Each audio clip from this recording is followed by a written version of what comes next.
Assalamualaikum warahmatullahi wabarakatuh. Video kita pada kali ini adalah perbincangan tentang ayat perintah. Okey. Ayat perintah yang melibatkan buku aktiviti Bahasa Melayu Jilid 2 halaman 21. Okey. Jadi semoga video ini memberi manfaat panduan kepada kamu untuk menjawab soalan tersebut.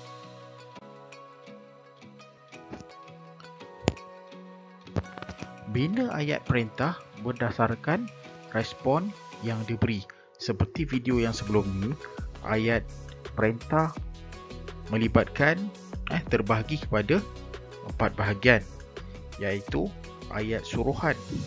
Ayat suruhan ni dia memberikan arahan.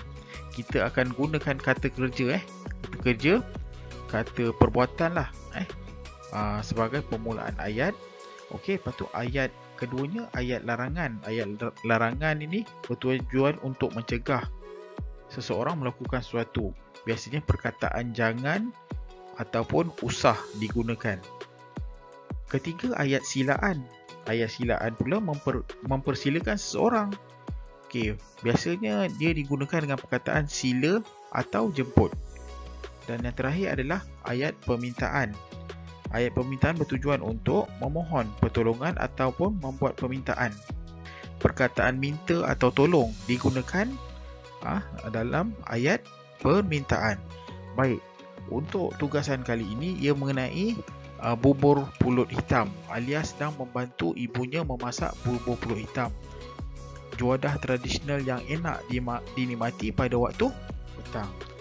Jadi dalam tugasan ini kita dikehendaki untuk membina ayat perintah berdasarkan respon yang diberi.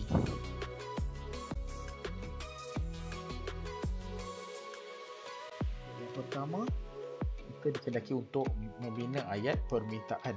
Kalau kita lihat pada respon tu, baiklah ibu, saya akan merebus pulut hitam. Okey. Ingat, ayat permintaan biasa kita akan mulakan dengan perkataan minta ataupun tolong pada permulaan ayat permintaan. Jadi kita tengok. Okey. Alia, tolong ibu rebus pulut hitam. Okey, baik.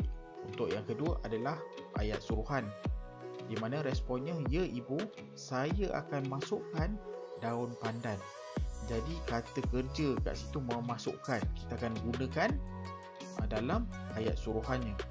Okey, masukkanlah daun pandan ke dalam pulut hitam. Nampak tak? Masukkanlah tu. Itu ayat kata kerja daripada respon tu kita gunakan semula dalam ayat suruhan ni.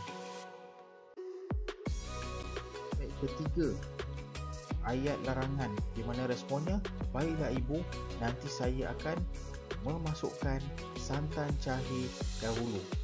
Baik, jangan masukkan santan pekat sekarang. Okey, kita punya ayat larangan, jangan masukkan santan pekat sekarang. Ingat tak, ayat larangan ada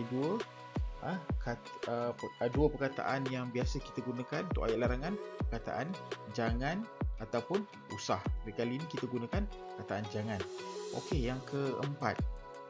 Okey, di mana respon, saya akan masukkan garam, gula putih dan gula Melaka. Jadi ayat permintaan kita akan biasa gunakan perkataan minta ataupun tolong. Jadi tolong masukkan garam, gula putih dan gula Melaka. Yang kelima, ayat suruhan.